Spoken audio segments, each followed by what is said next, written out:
I stopped recently just because of the half marathon, but like, Which I'm gonna half go back. did you run? I'm doing Philly in 2 weeks. Are you running? So I'm just like not doing strength for a few weeks, but I'm obsessed. That's exciting. Are you a runner or Nope. this is new? I've never ran more than a mile in my life. So that's what I said until I started training. Wait, really? Yeah, I hadn't. I was not a runner. I'd never run more than a mile. I ended up doing 4 halves and 1 full. And then since then I've barely run a mile. Okay, see, I think I'm going to get the itch to do a full after this because I'm like loving the culture of training. Do you know what I mean? Like I love the schedule and talking to people about it and all of that. And eating like a giant meal after a run. Like I can't wait I feel like I'm going to do first half, then 1 in New York. So like friends and family can come, and then I might do the November full and call it a day. Yeah. I feel like if you're already training. I always said, I'm like, I'm doing 1 full. I'm never doing another. And everyone's like, no, you're going to love it. And then after I did it, I was like, I'm never doing this again because it's just not good for your body. It's taxing on your body. And I'm like well aware of that. I feel like it's more of a bucket list thing. It's not something I need to like continue to do. What's your pace? Like 10-minute mile. That's what I was. Yeah. Okay. So I feel like that's like new runner thing. Yeah, I think I ran the half in 2 hours and 10 minutes. Is that about right? That's, because when I calculated my current pace, it's like 2 hours 20. And then I feel like with adrenaline and everything. It'll be, exactly. And then I think my full was like 4.5 hours because it's just, brutal. You can't stay on that. You just can't stay consistent on that pace. I did New York. So I trained for New York and then they canceled, the year they canceled it on a Friday night. Why? Because of COVID? 2 nights I don't before. remember. No, there was a hurricane and Staten Island got really damaged and they didn't feel like they could like do the marathon while people were like not having homes or electricity. Sucks though. So 2 nights before that training, it was canceled. They Friday didn't night. reschedule it. No. The way I would cry myself to sleep. Oh my god, it was so devastating. Like I had said at the time, like that I'm like I had lost both my parents before then, like years before then, and I'm like. And this was worse. You know, I was like, that's how bad it felt. Because your whole body and like, it's like you put a lot of emotion and stuff into it. My chair is like. Has a mind of its own. Literally. Okay. I can't even imagine because you also sacrifice a lot. Oh, yeah. For marathon training specifically. Half doesn't feel so crazy. Right. Like, it really doesn't. Is your longest run 10 miles? Or? 10. Yeah. And I've done it 3 times so far. So I'm like.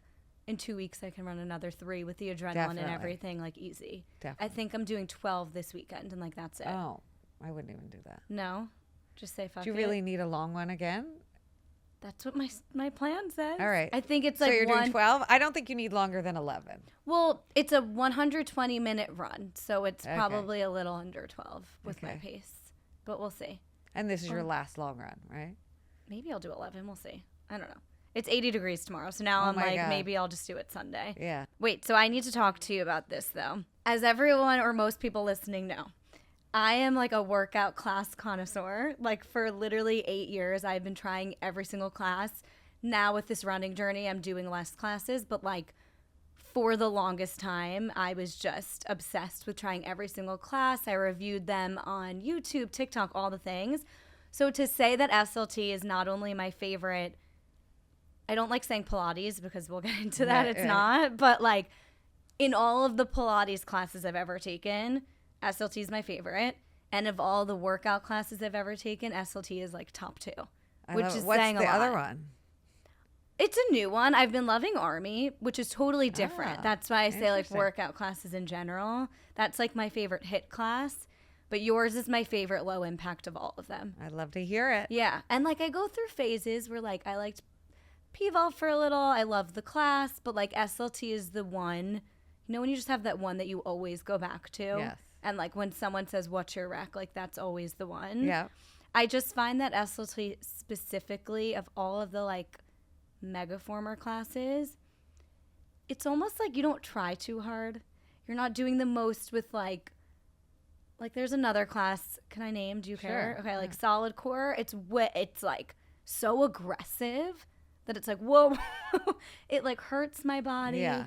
It's too in your face. That. SLT feels good. Yeah. We try to be smart about the workout. We want it to be very challenging, but in a smart way. Right. And that's really how we've evolved, where we are thinking of form, we're thinking of safety, we're thinking of injury prevention and longevity when we're creating the routines. And so we want them to be hard, but we also want people to be successful at them and not to get hurt. Right. You don't want to leave crying or like injure your joints. Like, because some Megaformer class is almost similar to running. It's like, that's not good for your body. Like, Right. staying in that lunge or whatever for like 2 whole minutes on that machine is Right. not. Like you can make something impossible, but if half the class can't do it, or if a few people are going to get hurt from it, why? Right. Like, we want people to be able to do the workout till they're 70 and or like whatever. multiple Yes. times a week. And Yes. it feels good. And they're not too sore to like work out for an entire week. Totally. We want you to get sore, but in a good way, not a bad way. Right. Can we talk about, though, I think maybe 99% of people just do not understand that a Megaformer class or going to SLT is not Pilates. Yeah. Like, people like me who take a lot of classes and have tried them all understand. Most people really will say, like, oh, I can't tell you how many people have said to me, I'm trying Pilates for the first time. I saw your SLT review. I'm so excited. I'm so scared. And I'm like, then they'll leave and be like, holy fucking shit, Pilates is so hard. And I'm like, no. The way I describe it is like Pilates on steroids. Yeah. But can you describe in a more articulate way? I mean, that's pretty articulate. And that's basically what we've said from the start. We used to say like Pilates on crack or Pilates on steroids, but Yeah. we had to get a little more PC. Right. I think high intensity Pilates is one of the ways it's described, but you have to understand we avoided using the word Pilates to describe us for the first like 8 years Yeah. of our existence because of some of the negative, or not negative, but specific connotations with Pilates that don't apply to what we do. I call the whole world of what we do better former studios, Okay. because I think our equipment is not a reformer.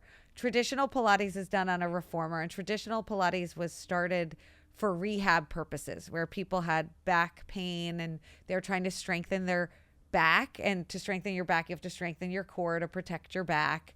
And so those are the origins of Pilates. The origins of what we do, of the Megaformer, was to take that foundation but make it very athletic and physical.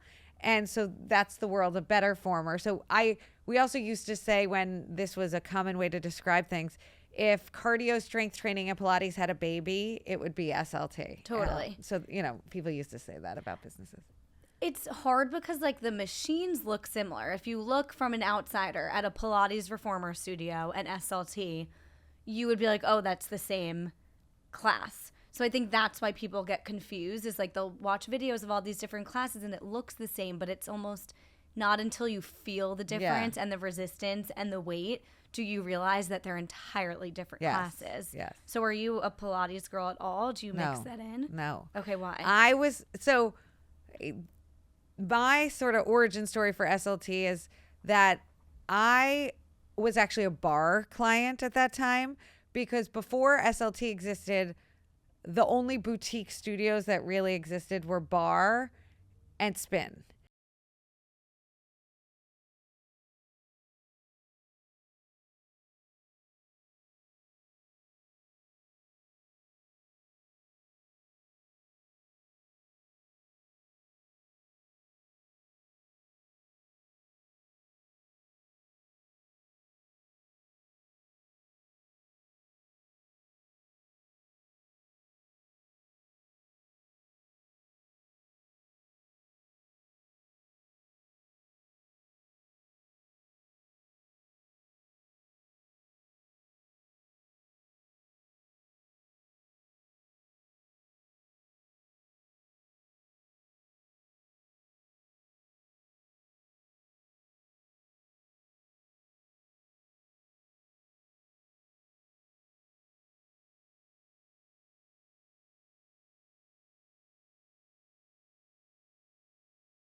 results in this high intensity, fun, group, motivated, music-led environment that did not exist prior to this. And I knew it was what I was looking for. I didn't feel like I had to take another workout after. I was sore, as sore as I've ever been. And I'd say, like, you don't get sore 24 hours later, you get sore like 36 hours later. You know, that's what led me to it. I'm not Pilates certified. I've probably taken, I could count on my two hands the number of actual Pilates classes I've taken. Now there's all these like group Pilates studios as well, but that didn't start till, you know, a few years after SLT.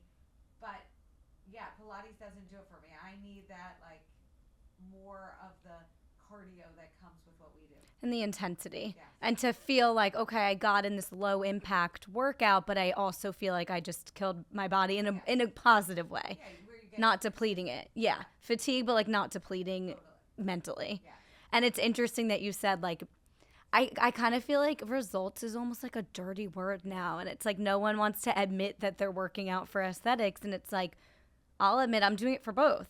You know what I mean? Like, something could be so great for me mentally, but if I'm not seeing any results, I'm going to at least add something else in. You don't want to put work in and not feel anything after. And I also feel like the Megaformer is for a very specific type of person. I feel like when I walked in, I had the same experience as you where I was like, this is the perfect balance of all the workouts I love. Like, this is the exact culmination of everything I love. But I find that a lot of people will walk in and never walk back in again because they're like I just feel like it's so, you're all in or you're all out. Do you find that? Yeah, and I think because it's such a bizarre first experience. Yeah. And you're so not successful that it takes someone who gets it. Like, even that, like I was saying, like, I was terrible at it, but I knew that if I worked at it, that the results were there. Like, you feel muscles you've never felt before when you do these workouts, and you're like, like, even though it took me 30 seconds of the minute we were in it to even get my positioning right, once I understood what it was supposed to feel like, I knew that I wanted to work at being able to do it. But to your point, most people don't. So we have a very low, compared to a lot of other modalities, we have a low first-timer retention rate. So Interesting. First timers in, or, you know, you need more repeat clients because people come back fewer people come back after that first class than do a spin class. But I do also think it's probably due to the fact that of all the classes I've ever taken, and it's because of the machine and how hard it is, that's the one class where someone can walk in and feel so like alone in that they weren't good at it. You know what I mean? If they don't hear something like this before and understand, or talk to friends that say, like, I always say to my friends, you're going to suck at it and you're going to be shaking and feel so weak, but that's because it's such a good workout. And like, you'll get there. The shaking never stops, but like, you're going to feel like, oh my God, I'm embarrassed. I don't know what the hell I'm doing. But like, if you know that every single person feels that way, I feel like you're more likely to come back and want to get better at it. Yeah. So what would you say to someone listening who's like, I've been too scared to try it? I would just say, obviously, like, make an appointment, come, you're going to suck. I always say to come to the less busy classes your first time, because then you'll get a little more attention and you'll feel less confused probably.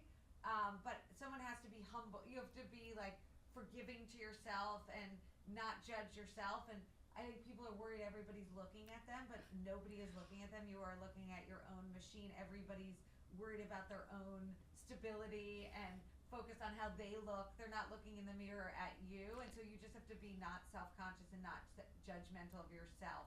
We instruct the instructors to, when they're giving the machine demo at the beginning of class for a newbie, say exactly what you were saying, like, you're going to suck at this.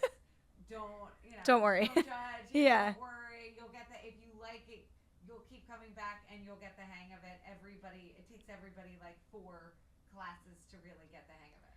And in this class specifically, I would say that element of like no one's looking at you is so true because it takes so much focus for your own workout. You know what I mean? It's not just everyone standing in place doing jumping jacks. It's like you actually really have to focus, which is why I love it, because the class flies by because you're so focused on doing everything correctly and the form. And, you know, it's like it's honestly like mindful and intentional. You have to really tune into your body to like understand which muscle you're hitting, and that's why I love it. But I was curious, you moved years later into also opening stretched. Yeah. Was there something in SLT where you were like, after working for years in fitness, understanding the importance of recovery or stretching that like wasn't being no one was paying attention to before? Yeah, so stretched came from a few observations that I have had. One was at SLT. We always designate the last 2 to 3 minutes of class for coordinated stretches. And you'll see almost half the class probably ditch out, Right. start wiping down their machine during the stretch instead of stretching. And so that observation was like, wow, people don't want to stretch out themselves at the end of class. Like they think they have better things to do, even though stretching is really important. But if you watch someone in a gym with their personal trainer, you'll see them being stretched out by their personal trainer at the end of the session for like 5 to 10 minutes, and it's their favorite part of the workout. So it's like, in one instance, when you're self-stretching, nobody wants to do it. So true. And when you're being stretched out, everybody's like, please make this more of my session. And so this idea was, why aren't there places that you could go to where you don't have to stretch after you work out, where it's just like on its own, where you can stretch after you work out, you could stretch before you work out, you could stretch on your off day. It can have nothing to do with working out. Why are there not these places? You know, everything at the time that we started stretched, it was like we said, it was the dry barization of everything, where, you know, the idea of dry bar was, prior to dry bar, you would get a blowout at the same place you would get your hair cut or colored. Yeah. And it was just one service offering, and they pulled it out and said, let's just specialize in blowouts and, you know, do nonstop blowouts and do them like a factory kind of blowouts. So that same idea started coming to everything, where there were places where you just went to get your hair colored and they didn't offer cut, they didn't offer blowouts. There were facial boutiques Bars, popping up. yeah. Yeah, where it's like you don't now go upstairs to your dermatologist. Yeah. There was all of this happening, and so the idea was like, why are we not doing this with stretching? Because everybody should be stretching. And, you know, this is coming off of me having started SLT, which you just made the point, SLT is not for everyone. And so it's niche. And I was like, stretching isn't niche. Like, everybody should Right. be stretching. This is like a mass offering in terms of like who it qualifies for it or who it might resonate with.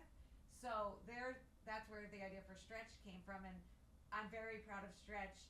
The branding, I don't know if you've been into this. I've been once. It's like every time I go in, I'm still like obsessed with like the ceilings and all the little touches. And we do have a wide variety of. Sorry, I'm realizing I didn't go in though. I was like at an event, so I actually have never been in the studio. I'll have to go. Yeah, you have to come. It's so cute, and we also offer things beyond stretching. It really became more of a recovery place, and that's the broader trend that stretching fits into. And my original career was trend forecasting, and so We're gonna talk about that. About like trends, and so like the recovery space started to take off, largely because it was like 10 or let's say like 5 to 10 years into like the recovery or the boutique fitness boom. So people just started to exercise so hard and doing it instead of just like 1 or 2 times a week. They were doing it like every day. And so the kind of counter trend to that, to these like really hardcore workouts, is recovery. If you're going to put your body through that, through like a boot camp workout for 5 years, like things are going to happen, and you're going to need to like be doing IV or stretching or doing cryo or cold plunges. And so this whole world started to evolve. And so at Stretched, we, in addition to assisted stretching, we do the Normatec boots. Mm-hmm. We do the Hypervolt massage. We do something called Faceage. I don't know if you've heard of our Faceage, the facial massage. Yeah. Really, everyone exercises their body. Why are you not like exercising your skin and your face? So we offer that service. And so it's part of this broader recovery trend that we should be taking time to help our body. Meditation is part of this trend. Yeah. Infrared sauna, all of those things. So I'm very proud of Stretch. So, well, first of all, I have to go. But it's interesting when you said people won't stretch themselves. But then when you're getting stretched, you're like, this is the best thing in the entire world. And I'm thinking like, I have that exact same experience. What is that about?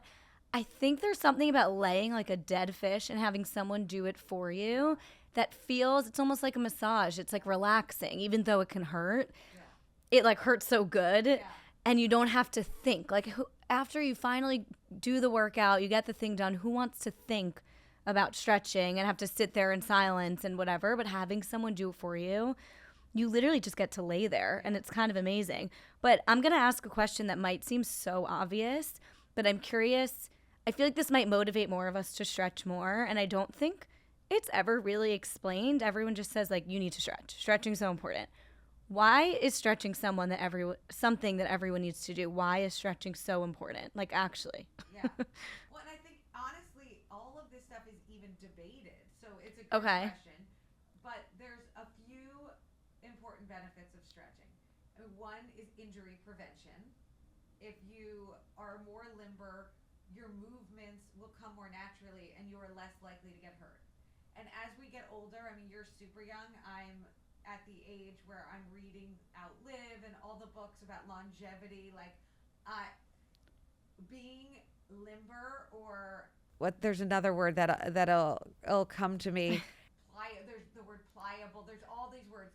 Being able to grab something with that falls and not get hurt becomes like the key to living pain-free for life. Like, it sounds crazy, but as you get older, the things you're going to do is hold a bag and bend over and hold shopping bags and kids and all those things. And those are the things that end up like taking you down. Yeah. Giving you the lifelong injuries that make you sit on the sidelines and not be able to exercise. And that's when your body like starts to just like atrophy and you get all the aches and pains. And so it's just like preventing the injury. It's staying with a range of motion. You know, all these things are about like maintaining a range of motion so you don't experience pain or get hurt, as you age. So there's also like a lot of people carry their stress in their body, and it can be very relieving of the stress. And so there's a ton of benefits, but most have to do with pain and injury prevention. Okay, so you own this studio and you're reading all these books. Then what's like the prescription? Like, how often are you stretching? How often does someone have to stretch or prioritize stretching in their week to really get the injury prevention results and all that? Because you could stretch for 5 minutes after a workout class once a week. Is that really, that's not really going to move the needle. So what would you say is like the ideal, if someone were to prioritize stretching, what's the ideal prescription? Well, I do think daily self-stretching is a great practice to have. It's just like you should, if you can, have like 2 minutes when you wake up. You really should just stretch out, see what's going on and then attend to where you feel tightness. And this is for active people and inactive people. To be honest, inactive people probably need it more than the active people. Right. We say our clients, some of them sit front row at their spin class, some of them sit at a desk all day and never go to a spin class. Some sit on an airplane all the time. Everybody needs this. And so I do think a little daily self-stretching is super important. Like, you can minimize it, but it's really important. And as far as, we don't have any grandiose ideas that you're going to like trade all your workouts in for stretching. If you can come and get an assisted stretch once a month, it'll help you. Wow. Ideally, once a week is great, but no one's really going to do that. It costs money and it takes time. So it just depends how busy you are. So wherever you can get in your stretching, whether you're like standing on line, like that's a great place to stretch. When I fly on the airplane, when I'm waiting for the bathroom on the airplane, I'm the one standing there stretching. Same. I stretch on the subway because I'll like go to Central Park via subway in the morning to run, and then I'll subway back and I'm standing stretching on the train, like falling over. But like wherever you... Oh, I'm not doing like lunges. I'm like doing like ankle stuff that no one can really like realize that I'm doing. But something about running and then sitting down at my desk, I just feel like everything locks up. Yeah. Yeah, you definitely need, especially with the mileage you're running, training for a half marathon, you need to be stretching or you will get hurt because you will if you go from active to completely inactive, your body will not adjust fast enough. So not until I started training for a half marathon did I actually prioritize stretching, because that's what I was saying before. I like the structure and goal of a half marathon because it's like it's like you good habits. exactly. Yeah. Exactly. You're probably going to bed early. Yep. Not, I don't know if you drink, but not drinking as much. I'm only drinking when it's like worth it. You know what I mean? Like an engagement party or a fun night out. But a little pro tip is, now that I need to stretch more often, I'm that person who's like, okay, I don't want to sit here for 10 minutes just watching a stretching video at night. Like, I'm bored out of my mind. So I will like play a podcast or something while the stretch is on mute and like follow along, so that I still feel like I'm getting like entertained, but I'm getting a stretch in, because I don't know why I never prioritized it before, but also something about running is you get tight really quick from it, and your hips feel tight as you're running. So it makes you want to stretch more so that your next run is better. Totally. Are you foam rolling also? Not as much as I should. I think I'm going to come into stretch like before and after. Boots. Yeah, I know, but I just don't have them. They're like $1 million, but I should come in. Yeah, I mean, Stretched devotes the fall to like running season. Right. And has all these like running packages, and if you bring Amazing. Like, your marathon registration, you get like this, and this. Because I mean, as I said, we have a lot of people who don't exercise who come to Stretched, and it's about their inactivity that makes them want to come. But like when you're training for these things, you need to be. Are you doing ice baths or anything like that? Once in a while. Okay. It's so fun. I'm really into ice baths. I'm obsessed. I do, like, we are lucky. My building has a cold plunge. What? I didn't do it this morning because I thought I'd be sitting here shivering, because you shiver. Yeah. After. Like in the gym? Is that where it is? There's a pool, and so it's next to the Smart. Wait, that's amazing. Yeah, so you don't get that in the city. 3 minutes. I do like 3 minutes almost every day. Oh, I'm obsessed too, because I like cold therapy so much more than heat therapy. I belong to Chelsea Pierce Fitness, so I do sauna all the time, and I love it, especially like when the winter hits. I'm gonna like die to go in the sauna, but I love the challenge of sitting in ice. I don't know what it is. Like, I'm obsessed with it. So I have been doing that, but not as frequently as I should. I'm like, as long as I can get the daily stretching in, I feel like that's the bare minimum. And then like the extra stuff on the weekend, like for fun, I'll do. But I'm going to come in and do, I've never done the boots. Trying. You would, it sounds like it, but okay. What I really have wanted to talk to you about, what you mentioned before, is trend forecasting for a couple reasons. One, I'm curious what that job is, because I feel like there's so many jobs. Everyone feels stuck in their job, especially in their 20s. And I feel like there's all these jobs we've just never heard of. And I've heard of trend forecasting before, but I've never met someone who's actually done it. So first of all, I want to talk about wellness trends, but like, what did that job entail? Well, I mean, you basically spoke to how I felt at that time. I was graduating college, trying to figure out what I wanted to do, and I picked up I was like reading a magazine down at school, and there was this article about this. They were calling them cool hunters at the time. Okay. And there were 5 different women or something, 4 women that were doing it. And I read it, and I was like, oh my God, you can get paid to do what I felt like I was naturally doing, like, you know, paying attention to the trends. And I sent my resume to all the people. So they're companies. There's companies. So people can look up like trend forecasting agencies, let's say? Yeah, I mean, okay. So what we actually did was a combination of market research, consulting, and trend forecasting. That makes sense. You do like focus groups. Some of it is boring focus groups, you know. Nowadays, most of these things happen online. You know, back then I would fly to like Bumble. Oh my God. Because, you know, you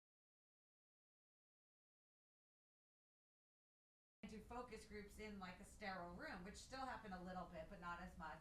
I would also do intercepts, which like I hated, but we'd fly to like Austin, Texas, and like with surveys and walk up to people who seemed cool to be like, excuse me, Funny. like, will you take a survey for 15 minutes for $30?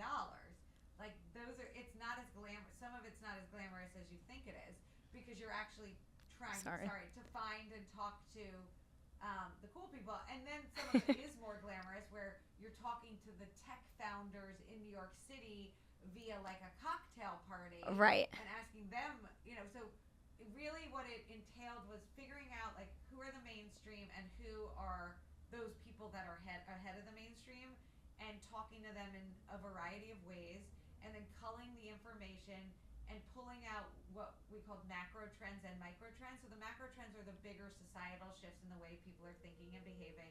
So there was one macro trend that led me to my life of wellness. So I had a business before SLT that was also in the wellness space, and it was all because in 2006 I wrote up a trend, a macro trend called the rise of well consciousness. Wow. I tried to trademark the term well conscious. It did not take off.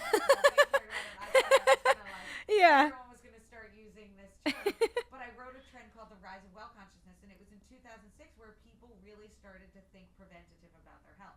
Prior to that, they were Dr. Googling, is what we would say, where you'd be like, oh my God, I have this pain in my hip. What is it? And be like, self-diagnose, and then go to the doctor. But that was when everyone started to be like, you know what, I can prevent this stuff. And that speaks to what I was saying about SLT, like, and stretch. And stretch, yeah. It's all about preventing the bad things that tend to happen to people and getting ahead of it. And so it was my obsession with that trend and being like, yes, like I was 30 at the time. Wow.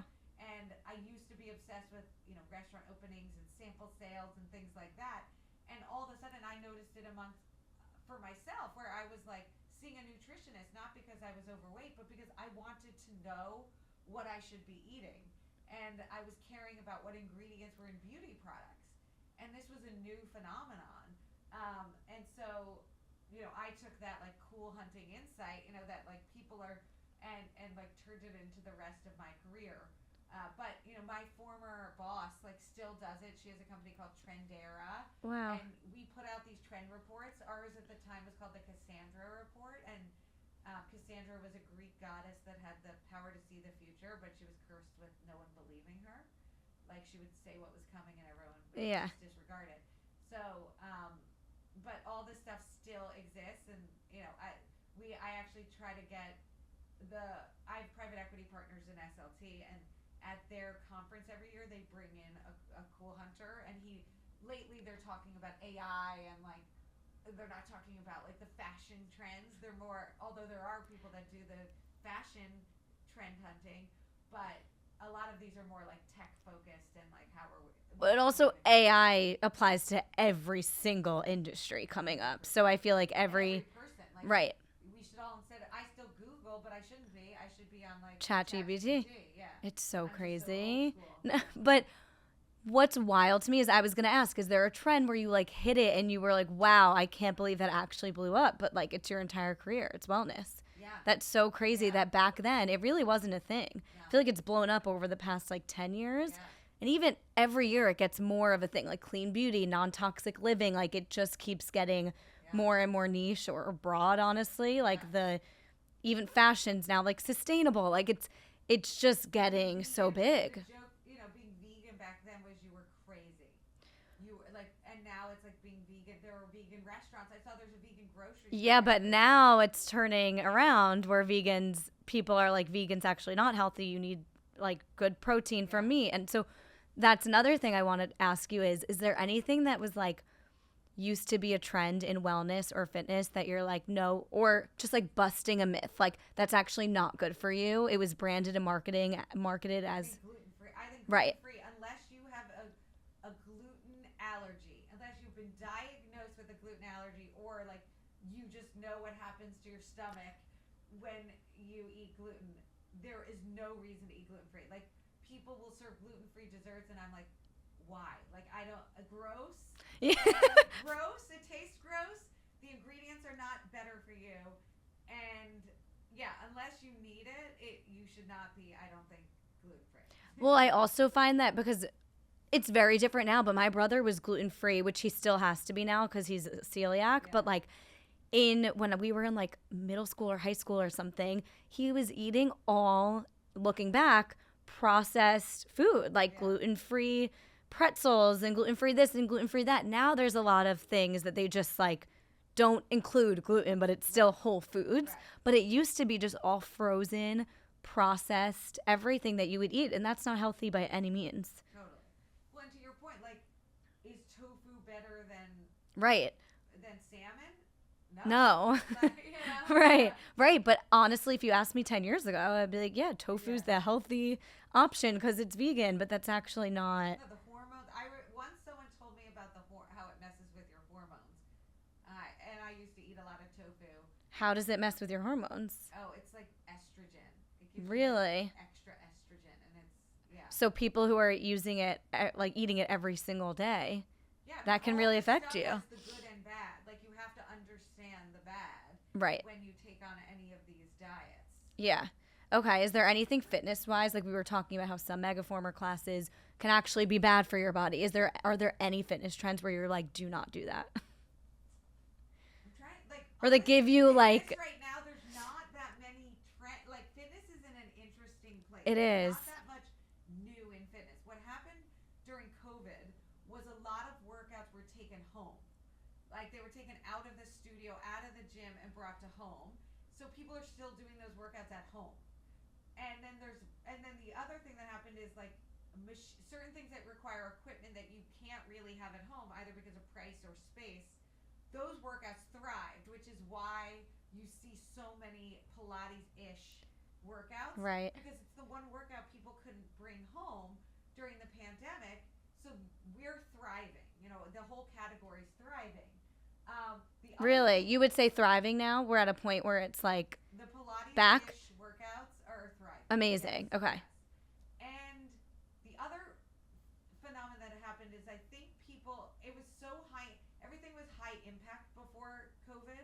To your point, there are a lot of people being like, I don't want to do Pilates. It's not enough of a workout. But there was this whole appreciation during the pandemic for lower impact workouts. And so people and it speaks to the longevity and the lack of like avoiding injury and the like desire to recover more. So like high impact workouts kind of went a little out of fashion. And then the other thing that happened is when you're working out at home, it's hard to do an hour workout in your house. Like you get bored or you see your computer or your phone is ringing. So workouts became shorter. That's why Melissa Wood Health did so well during the pandemic. Yeah. So people were doing like 30-minute workouts or even like I'll do a 15-minute ab and a 15-minute arm. Yes. And making their own workouts out of them. So workouts became shorter, but because they became shorter at home, people were like, if I'm going to schlep to a studio, I don't want a 30-minute workout. So like the 30-minute workouts are like your home workouts, and then the studio workouts have to be at least 45 minutes. Totally. I'm not paying for something I could do at home, and I'm not paying for a quickie. Yeah. And then you would see like the emergence of those EMS workouts, the ones where they like stimulate your body. Yeah. Before COVID, and they're still there, but I think the like hubbub about it kind of sizzled over COVID. But you know, obviously, things like spin that everybody got their own bike. Right. Those studios have really suffered. Because you really can have a similar experience at home. If you turn the lights off and you have the SoulCycle, Peloton, whatever app in front of you and you have the bike, it's like, why pay to... I personally would rather pay. I personally love the environment of a workout class, but I do feel like I'm in the minority in terms of if you have the equipment at home at this point. Although New York City is probably doing better than LA because New York City, you can't really have much equipment at home, you know? Yeah, and I'd say the other trend, and you mentioned the class, the other trend in fitness is the people will still go to a studio for the community. Right. And there's like every studio has a community in that there are a bunch of people there. But there are certain studios that the community is so much a part of the workout where it's like cultish. Yes. In the actual workout, like what is being said, and it's SoulCycle. and there's forward space. Yes. The class, SoulCycle, and so I think those places have like done forward space in the class more probably than SoulCycle. Yeah. Have done a good job of retaining their people because they offer them not just calorie burn, but honestly, the class is like a spiritual, emotional release. Like I will always go to the class in person when I feel the need to just like let some shit out and like feel supported. Therapy. Literally. You see, these people are trying. The SoulCycle founders, in fact, have a new business, Peoplehood, where they're trying to bring elements of SoulCycle into therapy. Yeah. It all like crosses over. I've actually been wanting to try that. I'm like so curious about it. Okay, so before we get into the ending segment though, what are some things that you predict on the horizon? We know what's doing well now, what's out of style, whatever. Like I'm curious in the wellness or fitness space, what do you see only growing from here? So I'll say a few things. One is the focus on longevity. And I mentioned this already, and I know you're young and you're not thinking about it. Actually, but I am. I feel like the more time goes on, the younger it's hitting younger generations more and more, probably just through social media and whatnot. But yeah, so in the idea of longevity is thinking about like things that are going to enable you to live a long life in as best health as you possibly can. So, you know, you want to be 100 if you're not going to be like incapacitated at 100. If you're going to be in like so much pain and unable to move, like who wants to live that long? And people are living long. So this is the idea of like living well for long. And so just thinking more about like, should I train for a full marathon or will it screw me up for the rest of my life? And just do halves. You know? Right. That idea of just like framing things differently, and before going to something, think about the long-term implications and what's good for you. I mean, I got one of these, I don't know if you know rucking, or you've seen people with the weighted backpacks or the weighted vest. Mm-hmm. Rucking is literally like walking or hiking with a weighted backpack. And your heart rate's supposed to be in like zone 2 and like just like thinking smarter, not just like what is going to maximize my calorie burn, Right. and more like what is going to enable me to maximize my calorie burn for as long as possible. Totally. So I think longevity, and I think, you know, certain workouts that work your core and focus on balance and all those things are longevity workouts. And then my joke or my like thing I like to say now is that Medi spas are the new boutique fitness. So I can see that. And so I see them popping up everywhere, and everyone's trying to figure out like, how do I differentiate myself? So there are the med spas for like Gen Z, where I don't know if you've seen Peachy. Yeah. It's really marketed Yeah. in a like young and prevention sort of way, like do it in your Smart 20s and you'll never get a wrinkle in your life. And then there are ones that are focused on like IV drips and any and filler, and that's probably more for like, well, the filler is more for like an older person.